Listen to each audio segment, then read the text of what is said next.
Kung maalala po natin, as part of our anniversary messages, we are dealing with the topic of faith.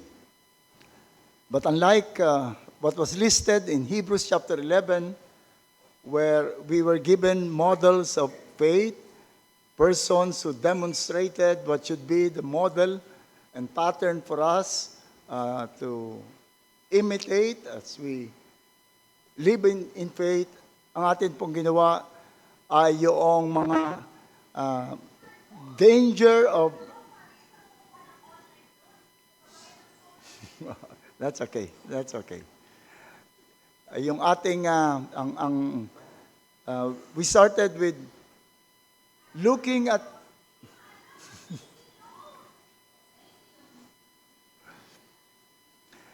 tinignan po natin ang mga description o ang buhay ng mga nananampalataya, sinasabing nananampalataya, but that if we would not understand is we might be misguided on what true faith is. We studied the faith that was in Abraham. We answered the question, why was Abraham only declared as justified when he believed God and not when he obeyed God? And then we look up the faith of Balaam. We saw Balaam as somebody who truly have a high regard and high understanding about God. But his problem is that in those days, yung ganong kalagayan niya, ay hinahanap pa rin ng kanyang puso ang mga bagay ng sanlibutan. And then we continue on by looking at those instances where persons are described or intended to be described as believing, but showing or displaying manners and characters that may be misguiding those who would be studying the issue of faith. Now we will go to the Sermon on the Mount, part of the Sermon on the Mount. We know that the Sermon on the Mount, found in Matthew 5-7, Jesus' longest recorded discourse delivered on a hillside in Galilee during the early period of his ministry. Kanya ting dineliver before his disciples and crowds.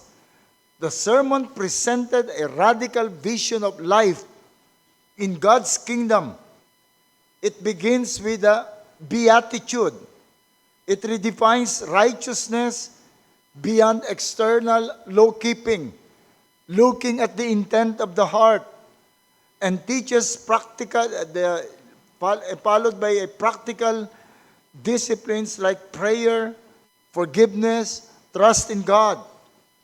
Pinakita rin ito ang practicality of faith as it guides us in all practical aspects of prayer, of faith, like prayers, regards for the law, the use of our blessings and other directives that affect life that can be seen and observed. In other words, faith can be seen. Faith is exercised. Faith is practice. But at the conclusion, he presses the point home that mere words, mere things that are seen, or religious activities, even miraculous events in life, do not define by themselves alone what faith is. Ano yung tunay na saving faith. So, let us look at Matthew 7:21-23, which is ito yung conclusion noong Sermon on the Mount. It says, not everyone, alalahanin niyo ito pagkatapos itong sabihin, yung mga practices of faith. Not everyone who says to me, Lord, Lord, shall enter the kingdom of heaven, but he who does the will of my Father in heaven. Many will say to me in that day, Lord, Lord, have we not prophesied in your name, cast out demons in your name, and done many wonders in your name? And then I will declare to them, I never knew you. Depart from me, you who practice lawlessness. Now, from this passage, we would discern this warning ng ating Panginoon. And then, secondly, we would see the substance of this warning. And then thirdly, the lesson of this warning that this warning is teaching us. Let us again come to the Lord and ask that we be blessed in our discussion. O aming Panginoon, samahan mo po kami muli sa aming pong pagtalakay na ito at ikaw ang magbigay ng lahat ng aming pangailangan. Ikaw, Panginoon, ang gumawa upang maging mabisa sa buhay ng bawat isa ang mga pangungusap mong ito. At inilalapit namin sa iyo, Panginoon, ang iyong lingkod muli. Gagamitin mo nawa, Panginoon, mightily, na nawa, Panginoon, even now, sa kanyang physical na witness, ikaw po ang siyang tunay na magbibigay ng lakas, ikaw magbibigay ng kakayahan na maging instrumento mo pa rin. In Christ's name, Amen. Let us look at the warning. Yung warning describes the person. Unang-una, tingnan natin, merong focus itong warning na ito. The warning describes the persons that must take heed. Pagkatapos ng Sermon on the Mount, merong pinabalaan ng ating Panginoon at ito ay kanyang binigyan ng description. He describes them in their practical exercise of religion. Sino ba itong binabalaan? Hindi yung mga pagano. Hindi yung mga tumatanggi sa Diyos. Hindi yung mga irreligious. Unang-una, ang description ng mga binibigyan ng babala ng Panginoon, they're those who are described as zealous religious professors. We are told that not everyone who says to me, Lord, Lord, shall enter the kingdom of heaven. Hindi lahat ng nagsasabi sa aking Panginoon, Panginoon, ay papasok sa kaharian ng langit. Now, what is to be one who say, Lord, Lord? Ano yung picture na binubuo sa atin ng ating Panginoon that we might have an idea, sino ba yung binibigyan ng babala ng ating Panginoon? Clearly, there are those who made the right profession of the truth of Christianity. They profess Jesus as Lord. The doubling of the term Lord even intensifies the confession. You know, when we want to highlight in our time, when we want to highlight something as what we do in our dito sa ating mga sa Bible, when we want to emphasize a point, we highlight. Hina-highlight natin. Alam natin yun na importante. Kapag ka naman kapag ito ay hina-highlight natin o pagka tayo nagsusulat, minsan ginagawa nating italics yung gusto nating ma-highlight. But here, pinakita sa atin, sa kanilang panahon, when they want to highlight something, they double. Lord, Lord, Jerusalem, Jerusalem. And we must intensify, tinatatlo pa, Holy, holy, holy is the Lord God Almighty. It signifies that the confession expressed is urgent. It shows intimacy. It suggests familiarity, like someone insisting they truly belong to Christ. In other words, the Lord Jesus Christ, listen, you who are so intense in your profession of faith, who are so zealous for the truth that you profess to believe. It's not referring to those who made right confession, but displaying serious zeal for what they confess. That you would, just listening to them, you would see that they have a deep conviction about what they believe. People who may easily pass a membership screening, readily be accepted in a church. Yet note that the warning, there is no guarantee that such people will enter the kingdom. We are told that not everyone who say to me, Lord, Lord, shall enter the kingdom of heaven. You know, there are only two spiritual realms, the realm of the kingdom of God and the kingdom of the devil. To be saved is to be removed from the kingdom of darkness and be transferred to the kingdom of light.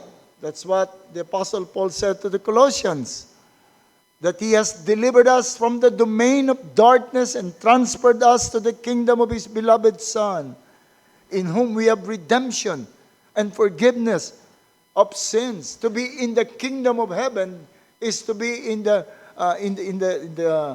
realm of na sakop ng ating Panginoon, yung kanyang buhay. Ito ang realm of light and of redemption and of forgiveness of sin. To be not in the kingdom of God, therefore, is to be unsaved. To belong to the other side, to the kingdom of darkness, to the kingdom of sin, to the kingdom of worldliness. Dalawa lang yung pagpipilian niyan. Either nandun ka sa dilim o nandun ka sa liwanag. And there is no in between. So when we are talking about the judgment time, to be outside the kingdom of God is to be thrown to a place outside kingdom of God where there is weeping and gnashing of teeth. Note the warning. Not that religious profession is not important when he said, not everyone who calls me Lord, Lord shall enter the kingdom of heaven. Jesus was not saying, never mind about what you profess. Never mind what you believe. That's not what he was saying. Those things are important. They're foundational. But it is the truth that sets man free. Faith begins with knowledge. What is true and saving knowledge includes conviction. Hindi mo pwedeng baliwalain yung confession.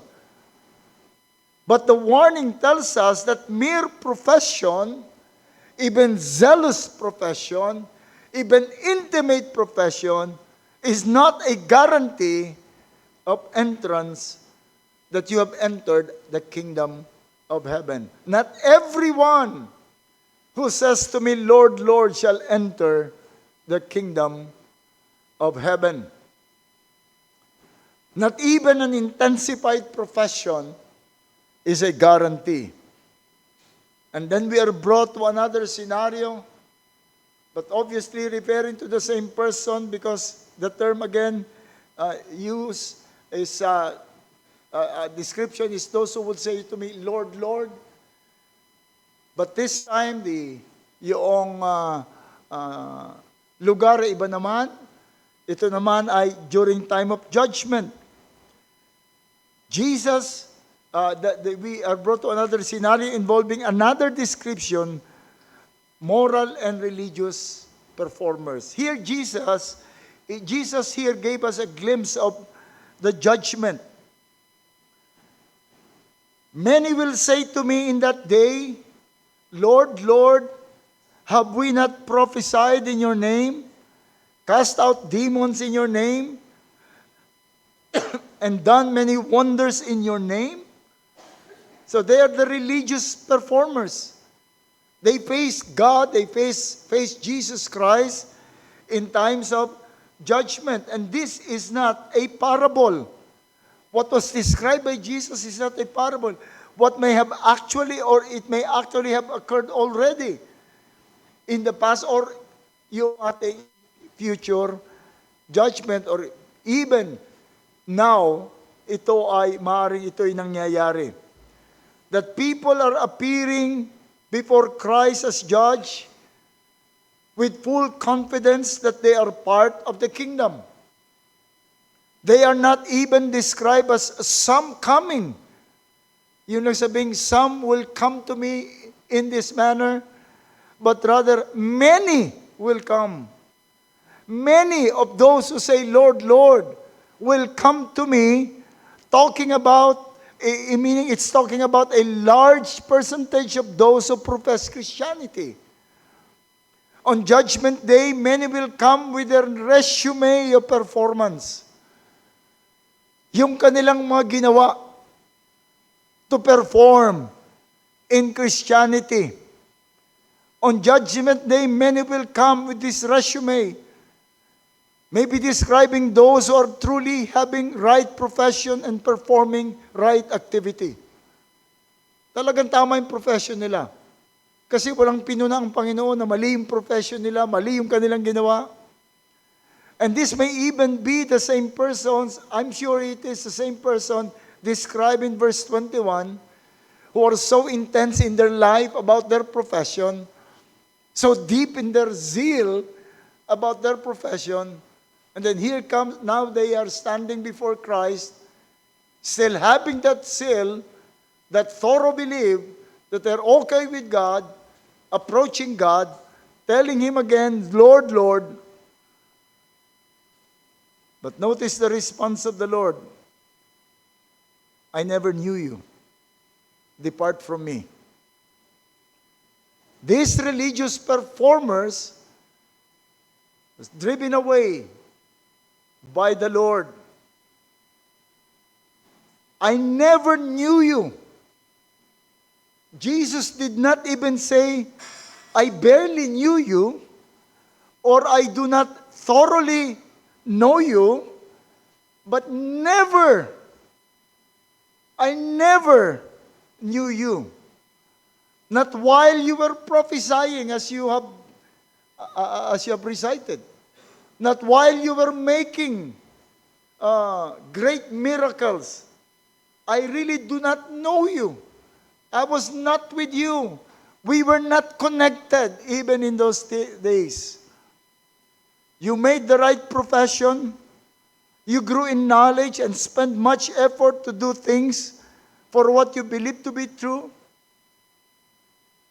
But I really never knew you. Can there be a more devastating things to hear? Can there be more devastating to a person that is zealously performing for what he believes to be right?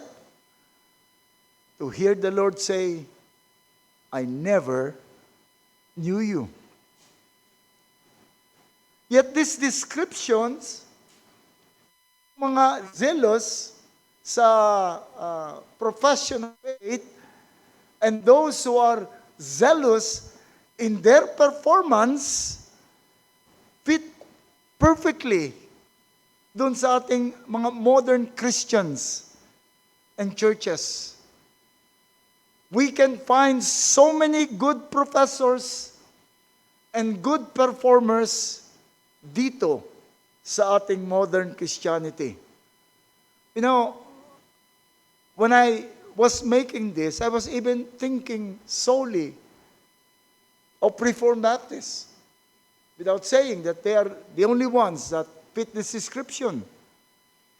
Reformed Baptists, we are so rich in confession. In fact, we even, pinapahayag pa natin na we subscribe to 1689 Baptist Confession of Faith that describes everything that we teach, not what that we believe.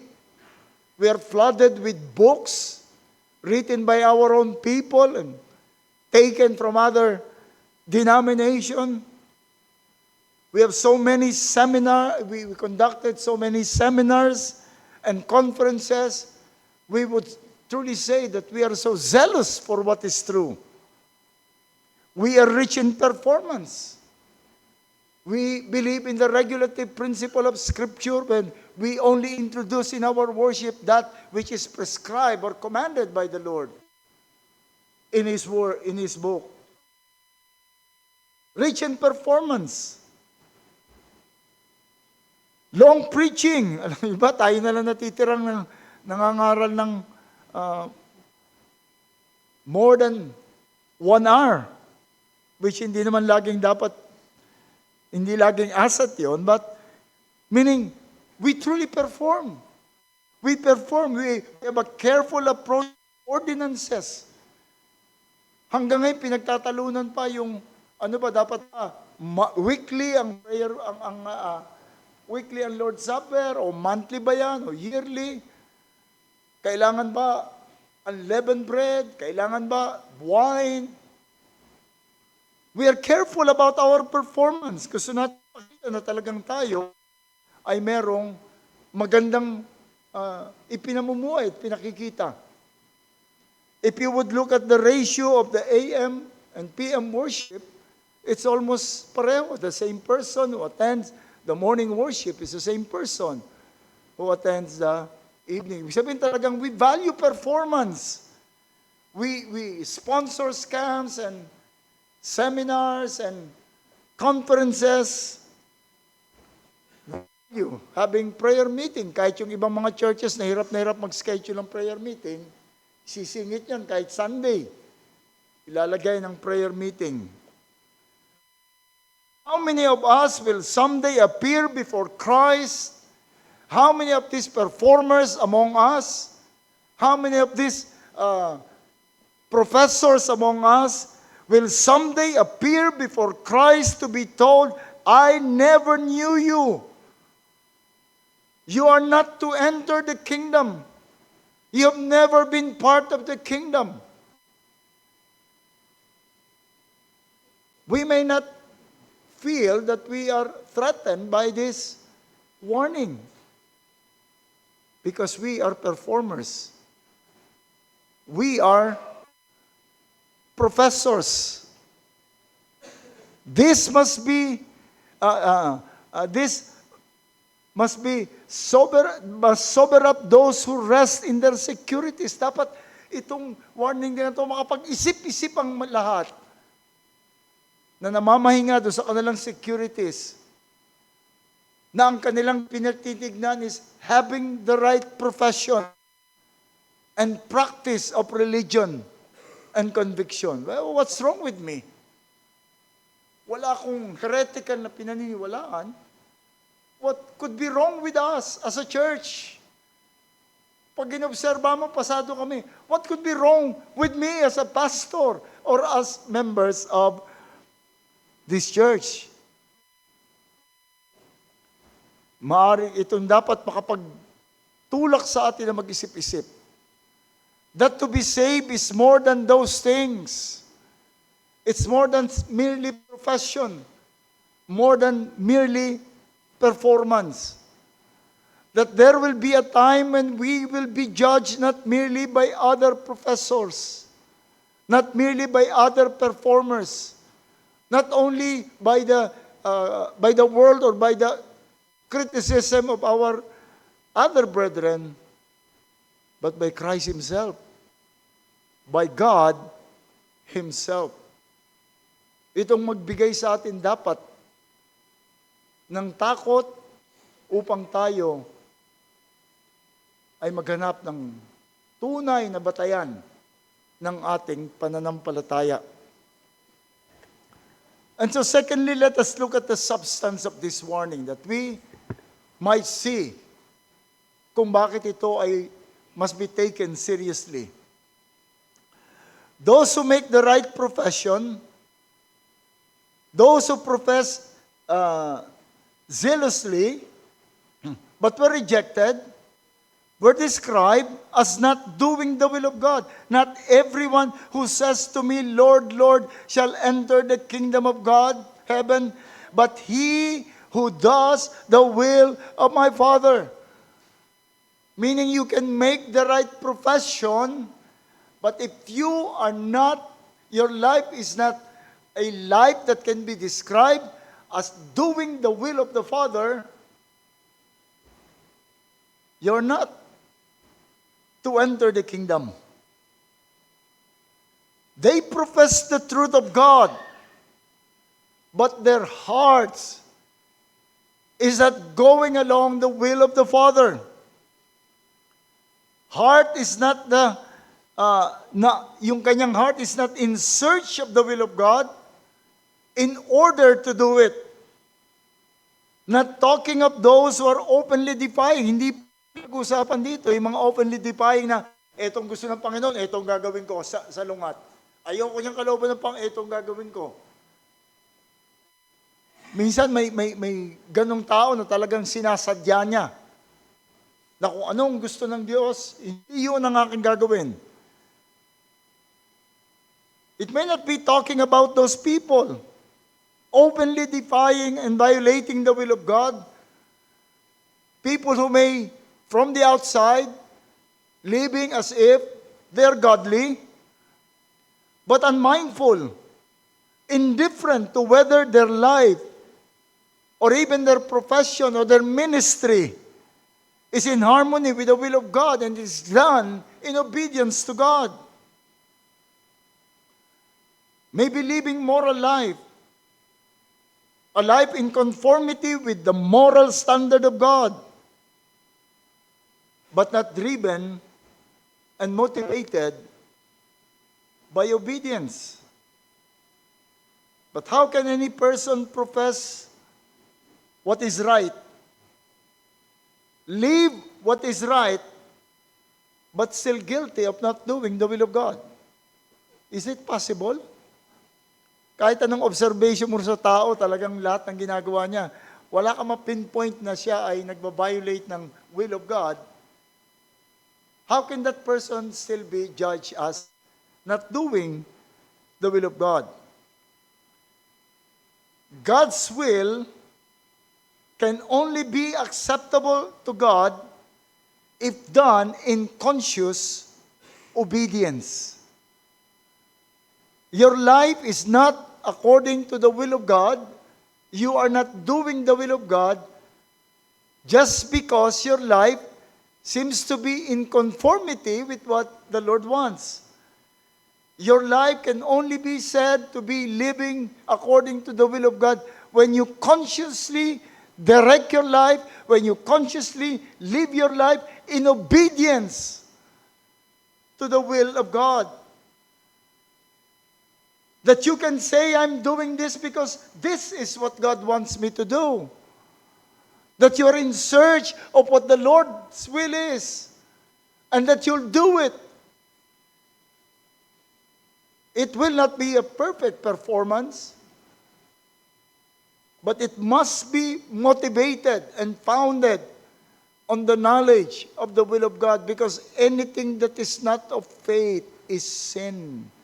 Anything done that is not motivated by obeying God is sin. Your goodness, your life, or whatever you do, even you believe that you are serving God, whatever you do will just be a self-righteous performance or self-seeking performance. Pwede ka namang gumawa ng tama dahil natutuwa ka at pinupuri ka doon sa gawain yon. Pwede ka namang gumawa ng tama dahil enjoy kang gawin yung mga bagay. Not because you know and you believe that it is the will of God. While the other group described as religious performers, notice what the defect is. Lord, Lord, have we not prophesied in your name? Cast out demons in your name, and done many wonders in your name? What's that? I don't see performance, acceptable performance. I can hear pride and arrogant self-righteousness. They were not even lying but truly performed this act. Totoo nilang ginawa ito. They really perform. They really preach. They really serve. They were not lying. They're not even lying, but truly perform this act and things mentioned. Things mentioned are even fun to do things. Lahat yung minention nila ay mabuti yun. Masarap gawin. Those who are passionate in learning, ang sarap na mag-perform. Yung mga excited na ibahagi yung kanilang nalalaman, ang sarap mag-preach. One week akong may trangkaso, talagang hindi ako nakakatulog, mga 2-3 hours lang ang tulog ko. Hirap na hirap ako talaga mag-aral at Friday, yung pastor's conference na. Tapos nung aalis na ako, hindi ako makatayo dahil ang sakit ng likod ko. Nagpamasahe muna ako sa kanila. Doon nga sa conference, nasa likod ako. Pagkatapos sa isang speaker, sa likod ako, minamasahe ako ni Pastor Erwin. Ayaw na ako, pinipigilan na ako ng mga kasama ko sa bahay, wife ko, sister ko, i-tape mo na lang, baka hindi mo na kaya. Sabi ko, ang problema ko lang driving. May mag-drive lang sa akin doon. Kaya ko mag-preach because preaching is talking and I love to talk. Sabi ko, walang problema sa akin yung talking. Kasi kahit hindi ako umattend doon, dito ako sa bahay, dadaldal din naman ako sa inyo eh. Pag hindi ko kayo nakikinig sa akin, tatawagan ako para kausapin ko. Should I be praised? But si Pastor Maramara talaga, kahit may sakit talaga, magpipilit siya na to mount the pulpit, talagang mangangaral siya. No, I enjoy doing those things. So imagine if I just enjoy doing those things and I do not do it for God, in obedience to God, men will admire me. But God would say, oh no, I know why you love to do that. I know why you love to perform. Alam nyo, I've been telling yesterday, a miracle seems to happen yesterday. Kasi talagang inat lang ako ng inat sa likod, hindi na, ilang araw na ako hindi nakakain. Pagkatapos, nung pag-mount ko ng pulpit, wala akong nararamdaman. Then I preach. 1 hour 15 minutes nga araw yung preaching ko. Pagkatapos doon, nawala lahat yung symptoms. Nagpipigil na akong, tatawagan ko na si Deacon Dennis, magpapahanap na ako ng kapalit ko. Pagkatapos ko mag-preach doon, ay okay na ako. Sabi ko, kaya ko na.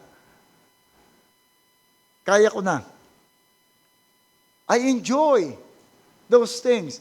So, kung it's just purely enjoying things, pagdating ko naman kahapon na nag-aaral naman ako, nagawa ko na lahat, yung materials, yung lahat-lahat, pero I could not transform into a sermon. Sabi ko, hindi ko pa yata kaya, yung mind ko pagod pa. Hindi ko pa kaya. Tapos sabi ko, pinipigilan uli nila ako dahil gabi na 11 na Pagdating ng mga bandang 11:30, nung tignan ko uli yung material, talagang nag-flow yung mga message, yung gumawa ngayon ako, mamaya, ito na si Benji, mga 12:30. Ano ka ba, 12:30 na, matulog ka na. Teka muna ka ako, maganda yung, should you admire me? Nagpuyat ako? No, because I enjoy really the pouring of knowledge. And we know many men, even non-Christian, naiintindihan itong, yung passion, yung pagmamahal doon sa, yung what you can perform, what you can do. These are the people who with pride and arrogance would come to Jesus Christ. I've done this. Lord, you have to accept me. I'm this, I'm that. But note how the Lord described them. I never knew you. Depart from me, you workers of what? Iniquity. You workers of iniquity. While anomia, the term translated iniquity, is commonly translated iniquity, sin, transgression. It is also describing a person who is indifferent to the lawgiver, living as if there is no lawgiver, independent of anything but what I enjoy to do, what I want to do. It's simply enjoying doing. Maybe performing what the law requires, But again, not in reference to the lawgiver, who is God, but simply enjoying obeying the law. Not the lawgiver. Enjoy what happened to simply enjoying doing what he is doing that may happen to be in harmony with the law of God. Like preaching and teaching and serving, visiting sinners, sharing the gospel, or singing. Sometimes they are even exposed when they are even willing to violate the law of God in order to continue to do what they want to do. I'm doing this for the Lord. But the Bible says, no, ignore that. I want to do this. Those who are willing to violate the law of God. One clear example of this is women who are preaching. Women who are preaching are a good example of those who wants to perform regardless of what God says. Those who are willing to do what they enjoy to do, what they're excited about to do, regardless kung ito ay labag sa ating Panginoon.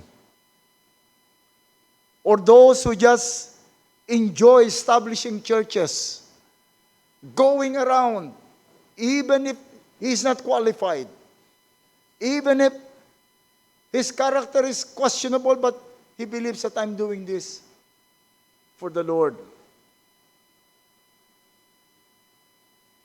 A scenario painted here is one thing that I dread to witness on Judgment Day. Itong aking kinatatakutan, this has been praying to the Lord, to witness my Christian friends, witness my fellow workers, members of the church and other churches, especially those hardworking ones, hearing the word of the Savior, I never knew you, depart from me. And unless I'll be ahead of them, my heart will be broken if I would hear this said by the Lord. And the warning here is even many would experience this.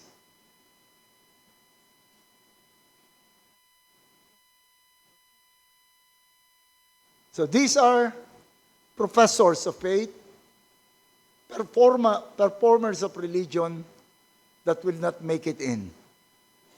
And we do not know kung sino sila. Turn, but not always. So what is the lesson for us of this warning? Unang-una, tayan po natin ang ating sarili, ang ating iglesia, that we must beware of the spirit that says Christianity is simply the right profession and good life or performance. That when you make the right profession of faith, that if there is a manual, everything would be checked. You made the right profession of faith. And if you would examine your life, you are performing well as a Christian, and even judged by people around you, by Christians around you, that you are performing well, beware of that spirit. Beware of that spirit. That's not all Christianity. That spirit is actually prevalent in our time. Ito nakakalungkot. For example, I will ask you to describe a growing Christian. Just formulate in your mind. How would you describe a growing Christian?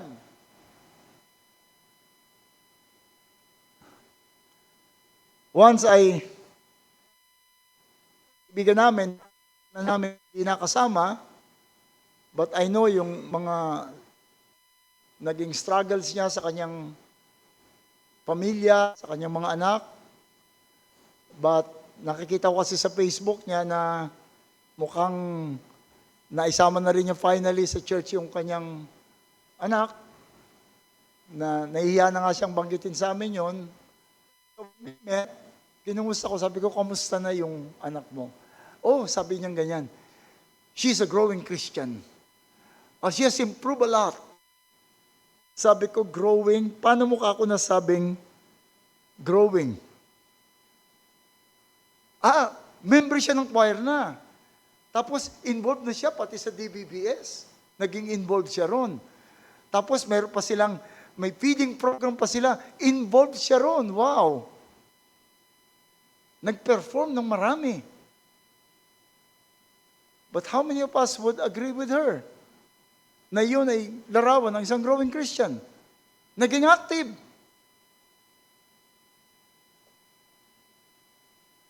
Now, how do you describe a vibrant and growing church? A church na maraming uma-attend? Uma-attend on time? Konti lang yung natutulog? Maraming activities? Or if we are looking for a deacon, looking for an additional elder, anong hinahanap natin? Titignan ko ito, ang galing mag-preach nito, talagang gusto ko yung preaching yan. Itong itong taong ito, laging laging nakikita ko nagwawalis yan doon sa amin sa church, at isang utos mo lang dyan, bili mo nga ako ng ganun, takbo ka agad dyan palabas. Magiging mabuting Kristiyano ito. Chances are you will be describing profession and performance in assessing a true believer, in assessing good professor and performer. What you may describe could and should really be part. Ano ba dapat talaga? Ano bang dapat talaga maging bahagi ng ating description ng isang tunay na Kristiyano? Wait.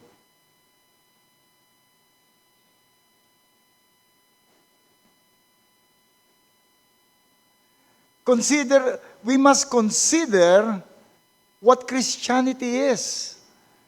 That it's not merely profession.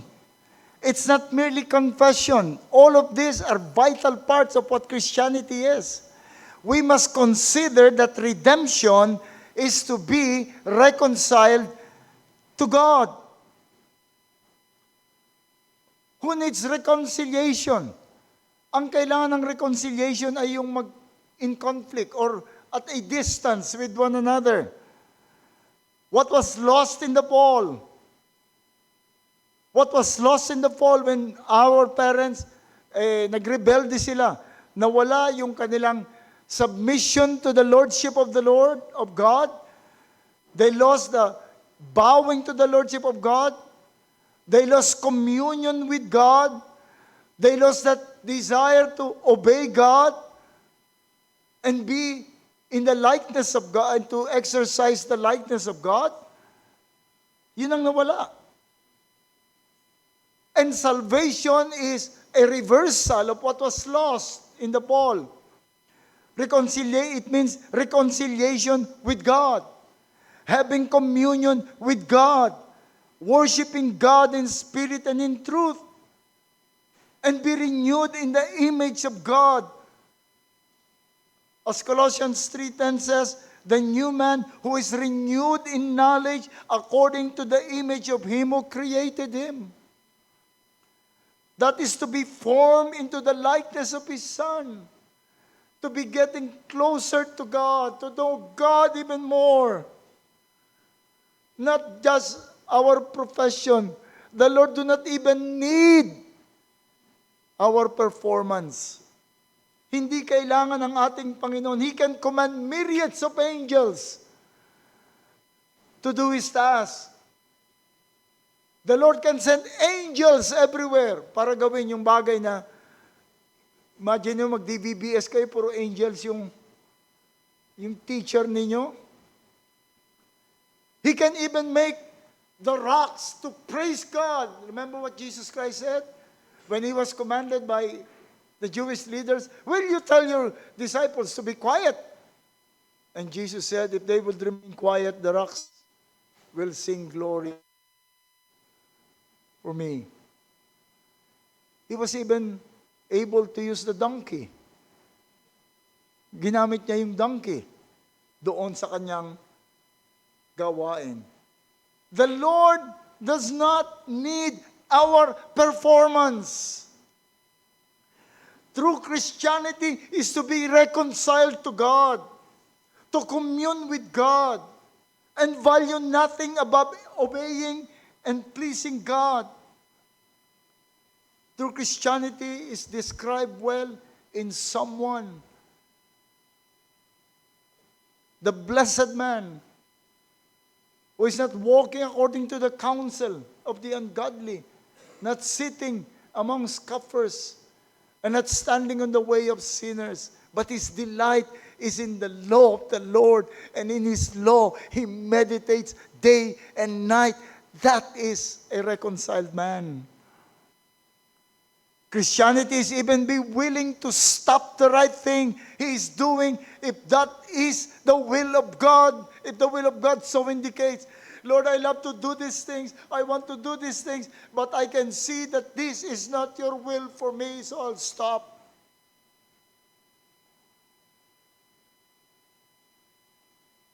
Kinumusta kong isang tao, sabi ko, mukhang nanlalamig ka na sa parang hindi magandang kondisyon mo. Kasi, yung mga dating ginagawa ko, I used to do, alam mo, hindi ako sanay na, hindi ako naglilingkod sa Panginoon. Yung mga dating ginagawa ko, hindi ko na nagagawa ngayon. Inalis na ako sa ganito at ganyan. And I told him, you know what? Sometimes ang ministry na gusto ng Panginoon is for you to wait. And I reminded him of Joshua. Si Joshua, a very able captain, a very able war hero. Anong naging ministry niya kay Moses? Joshua, hintay mo ako ha. Sama mo ako. Pagdating sa bundok, hintay ka dyan. Umakyat si Moses. 40 days. Nawala si Moses. Pagbalik niya, nandun pa rin si Joshua. Pagkatapos, nagkagulo, binasag niya yung tablet. Balik uli, Joshua, sama ka uli. 40 days na naman siya ron. Just waiting. Sometimes yung iba, remember yung experiment na ginawa ko noon, long time ago? Sabi ko, ano natin ngayon meron tayong mga bisitang darating dahil special day natin, kailangan natin mag-prepare ng pagkain. Sino sa inyo ang willing na habang nag-worship service, doon sila sa kusina, magpiprepare ng pagkain? Ang daming volunteers. I'd rather perform than have communion with God. I remember when I was invited in an anniversary, nung nagpipreach na ako, binanggit ko rin yun, yung ganong pangyayari na mas maraming mas gustong to perform than to worship God and have communion with God. Habang sinasabi ko yun, pagkatapos noon, sabi ko, dala ko dali sa CR, pagdating ko sa Laos, nandun yung mga tao na naririnig pala nila ako, nahiyang-hiya sila na I was talking of them. Christianity is even willing to stop the right thing he is doing if that is the will of God. When I was in Trinity Ministerial Academy, meron dong 2 families who moved from faraway state, nagpunta sa New Jersey, because they felt that they're being called by God to be pastors. They applied to sa Trinity. But in the judgment ng mga elders ng Trinity, they don't see yet, 3 pala sila, they don't see yet any indication that they're being called by God.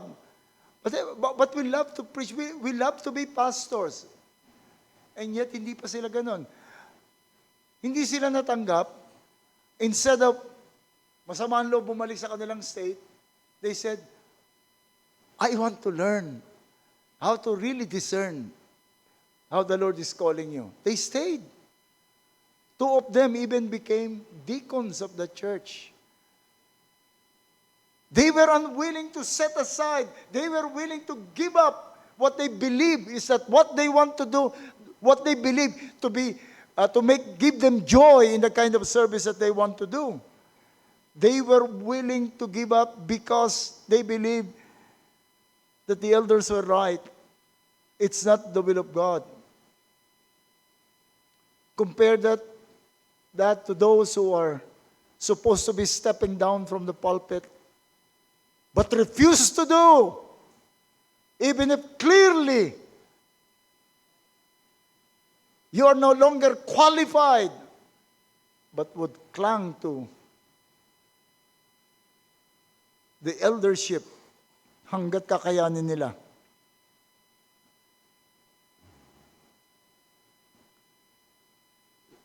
During the beginning stage of the church, I had several Bible studies. One of them is sa isang office sa Makati where yung officer ng isang company ay umaattend ng Bible study, and she became interested and visited our church. Kita niya, ang question lang niya, wala kayong choir.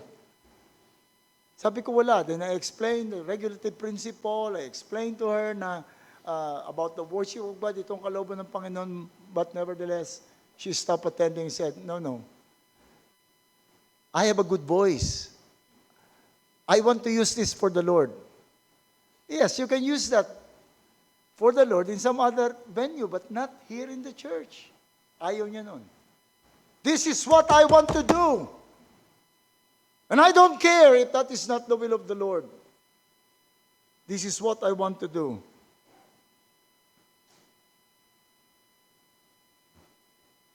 Secondly, also beware of the modern church concept of discipleship and service.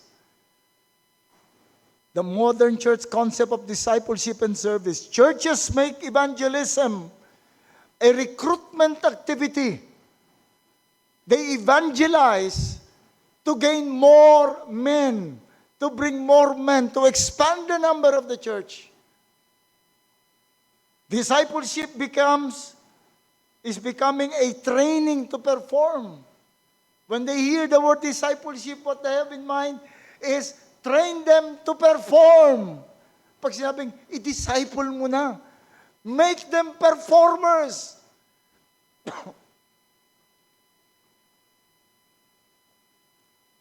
An increase in performance and confession, but no increase in the communion with God in prayer. Not valuing the Word of God. Giving highest regard to the church, not giving highest regard to the church, which easily given up for something that can provide higher performance. Mas gusto ko rito kasi mas enjoy ako sa kanilang ginagawa kaysa mag-submit ako sa church. Giving regard to the church which really given up for something that can provide higher performance. A pastor called me once and complained that many of his members are independent theologians and have independent ministries.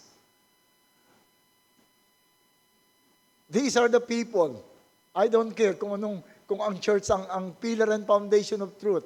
I don't care kung tinalaga ng Panginoon ang church should take care, should be the overseeing the overseeing persons, the overseeing agency para lahat ng mga ministries ay magawa. I don't care. I want to do what I want to do. Many churches gives impression of being vibrant, active, growing, everyone participating, but you can trace these activities.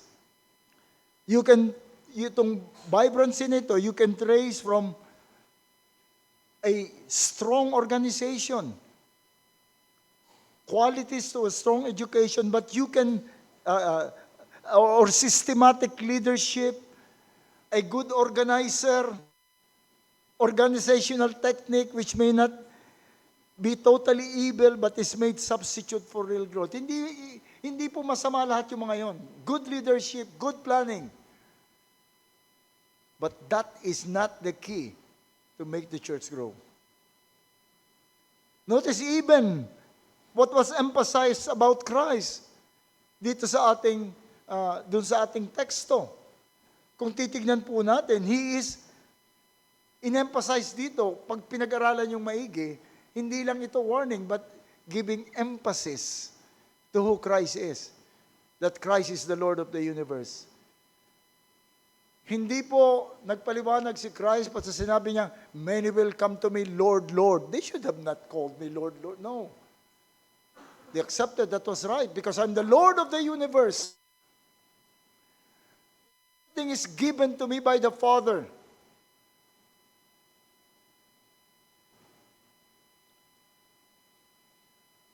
He is the Lord of the universe. He is the coming judge. Many will come to me. They will come to me. And this is what I will do. And that He has a unique relationship with the Father. So nakita po natin mga kapatid, mga kaibigan na narito ngayon, hindi ganun kasimple ang Christianity. Christianity is not an easy life. Christianity is not a difficult life. Christianity is an impossible life. Christianity is an impossible life. It's not performance. But it is communion with God.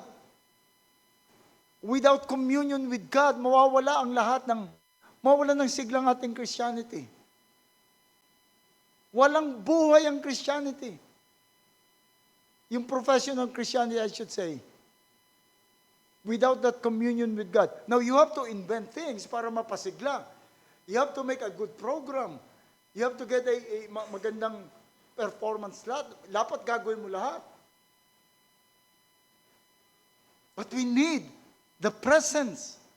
We need communion with God. Yun ang dapat makapagpasigla. Lagi kong pinupunay mga natutulog sa service. You know what's lacking and what's you just allow. You just perform. I'm not saying all.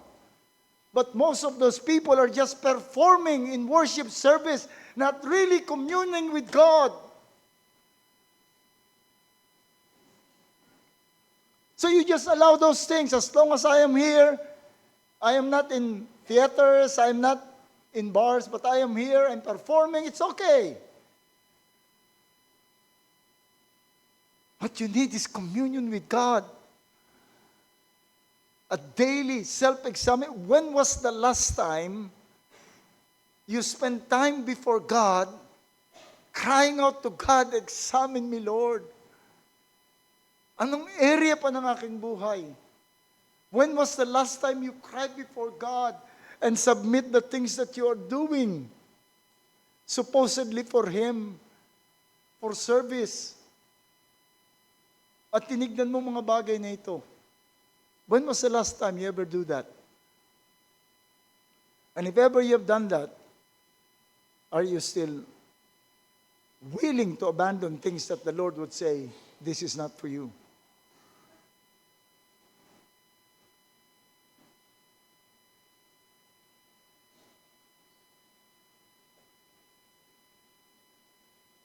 Let us have a good view of what Christianity is.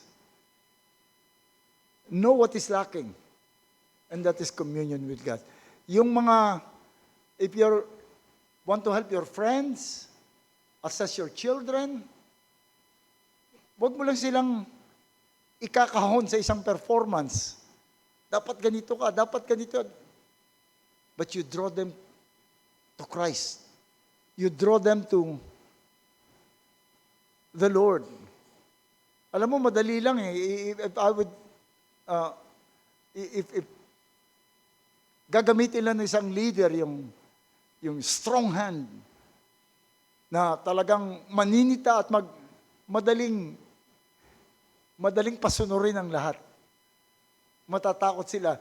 Mayroon akong isang preacher na panood ng isang araw, kanya talaga yung mga members na, ikaw, ako pa naman na nagkasal sa'yo, tapos ganyan ang gagawin mo. Kaya lahat sila, but have they been drawn closer to the Savior? The Savior is what we need. Let us not hear the word of the Lord when we come to Him with the right performance, with the right resume, with the right profession, and just to hear the Lord, I never knew you. I am begging of you, brothers and sisters, I'm begging of you, examine yourself and see if you are really reconciled to God in Jesus Christ. You may not even be perfect because no one is, but as long as you long for what Christ wants, as long as you can pray the prayer of the psalmist in Psalm 119, begging God to always reveal to him His will, begging God to always examine him, begging God to expose what is evil in him, and then running to the Word of God and running to Christ. That's should be the quality of our struggle. So if you're not in Christ, the more you should take heed of this. It's not your attendance here, it's not your participation, but it should be your connection to God through Christ. Nalangin tayo. O aming Panginoon, muli kaming lumalapit sa iyo, nagsusumamo na sana'y suriin mong tunay ang aming mga puso. Do not allow us, Lord, to merely perform, to merely confess, but draw us to you, Lord. Let us have communion with you. Teach us to examine ourselves. Lord, ihatid mo po ang mga warning nito sa puso ng bawat isa ng malakas na warning. And may all this, Lord, would result in our repentance, in our confession of what is wrong about us, and in our struggle to have more communion with you. Salamat po aming Panginoon. May you bless your word. Amen.